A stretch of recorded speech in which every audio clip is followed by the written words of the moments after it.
नमस्कार बंधू भगिनींनो, रामकृष्ण बदने या युट्यूब चॅनलवरती मी आपल्या सर्वांचं मनपूर्वक स्वागत करतो. भारतीय संविधानचा परिचय या संबंधाने मागील काही व्हिडिओच्या माध्यमातून आपण संविधानाचा जागर या ठिकाणी घालतो आहोत.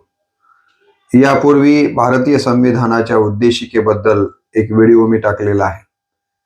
त्यानंतर भारतीय संविधानाचा संक्षिप्त परिचय अशा पद्धतीचा एक व्हिडिओ यापूर्वी मी टाकला आणि नंतर भारतीय संविधानाची वैशिष्ट्ये या वैशिष्ट्याचे 2 व्हिडिओ यापूर्वी आपण माझ्या रामकृष्ण बदने या युट्यूब चॅनलवरती निश्चितपणे आपण श्रवण केलेले असतील.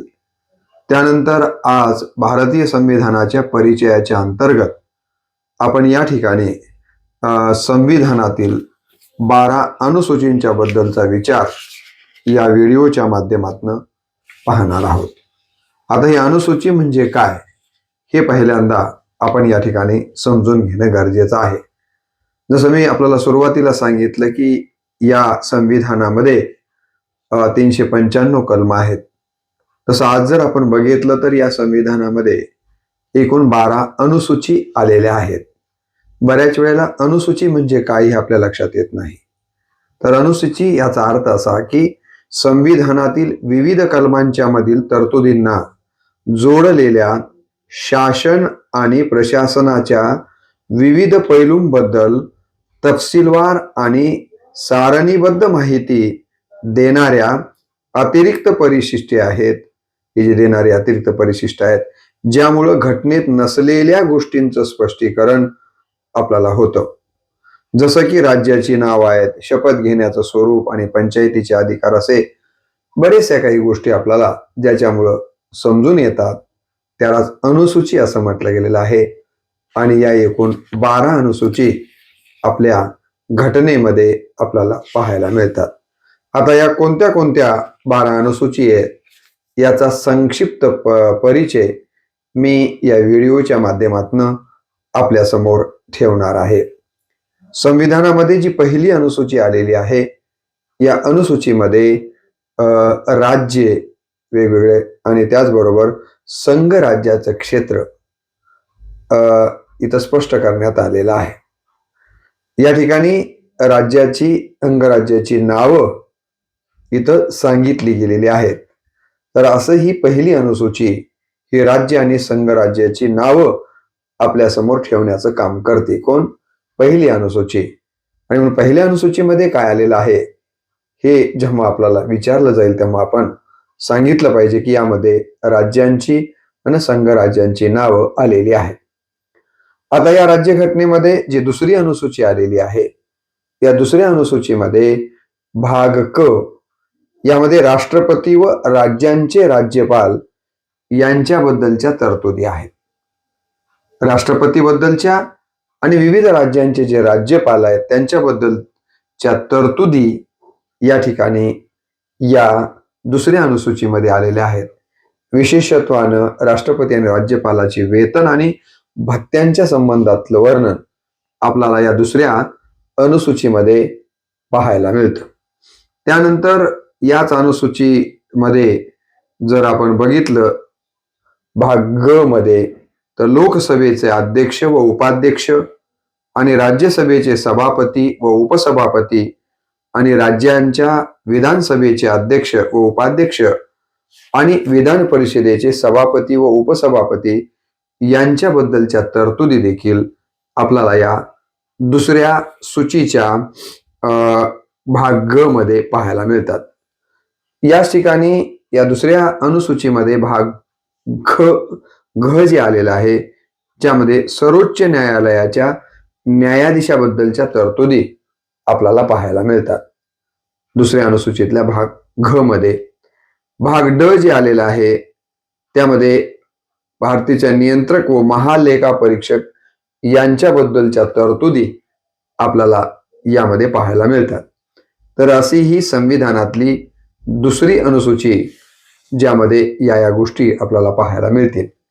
त्यानंतर संविधानामध्ये जी तिसरी अनुसूची आलेली आहे या तिसऱ्या अनुसूचीमध्ये आपल्याला शपथांचे व प्रतिज्ञांचे नमुने दिले गेलेले आहेत. शपथ कशा पद्धतीने घ्यायची त्याचा नमुना, नाही तर कोणी उठेल कशी शपथ घेईल तर नाही चालणार. संविधानाच्या या 3ऱ्या अनुसूचीमध्ये शपथांच्या आणि प्रतिज्ञांचे नमुने देण्यात आलेले आहेत, ज्यानुसारच या ठिकाणी शपथही घ्यावी लागते आणि प्रतिज्ञा देखील करावी लागते. तर ही 3री अनुसूची ही शपथांचे आणि प्रतिज्ञाचे नमुने इथे आपल्याला पाहायला मिळतात. यानंतर संविधानामध्ये जी 4थी अनुसूची आलेली आहे, तर या 4थ्या अनुसूचीमध्ये राज्यसभेतील जागांची वाटणी कशा पद्धतीने करण्यात आलेली आहे याचं दिशा दिग्दर्शन आपल्याला पाहायला मिळतं. 4थ्या अनुसूचीमध्ये काय पाहायला मिळतं, तर राज्यसभेतील ज्या जागा आहेत त्या जागा कशा पद्धतीने वाटणी करण्यात आलेल्या आहेत याबद्दलचं दिशादर्शन या 4थ्या अनुसूचीमध्ये आपण पाहू शकतो. संविधानामध्ये जी 5वी अनुसूची आलेली आहे यामध्ये अनुसूचित क्षेत्रे व अनुसूचित जनजाती यांचे प्रशासन व नियंत्रण याबद्दलच्या तरतुदी आलेल्या आपल्याला या ठिकाणी पाहायला मिळतात. यामध्ये जर आपण बघितलं अनुसूचित क्षेत्रे, त्याचबरोबर अनुसूचित सुधारणा, अशा प्रकारच्या काही बाबी आपल्याला या संविधानाच्या 5व्या अनुसूचीमध्ये पाहायला मिळतात. आता या संविधानामध्ये जी 6वी अनुसूची आलेली आहे, या 6व्या अनुसूचीमध्ये काय आलेलं आहे अशी जर आपली उत्सुकता असेल तर संविधानाच्या 6व्या अनुसूचीमध्ये आसाम, मेघालय, त्रिपुरा व मिझोराम या राज्यांमधील जनजाती क्षेत्रांच्या प्रशासनाबद्दलच्या तरतुदी आलेल्या आहेत. स्वायत्त जिल्हा परिषद याबद्दलही.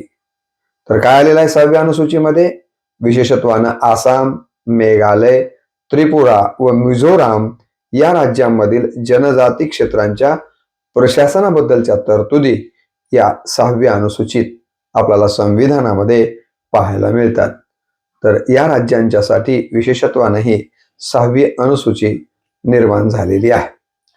संविधानाची जी 7वी अनुसूची आहे यामध्ये सूची 1 मध्ये संघ सूची आहे, सूची 2 मध्ये राज्य सूची आहे आणि सूची 3 मध्ये समवर्ती सूची, म्हणजेच केंद्र आणि राज्य यातील अधिकारांचं विभाजन या 7व्या अनुसूचीच्या माध्यमातून मांडण्यात आलेला आहे.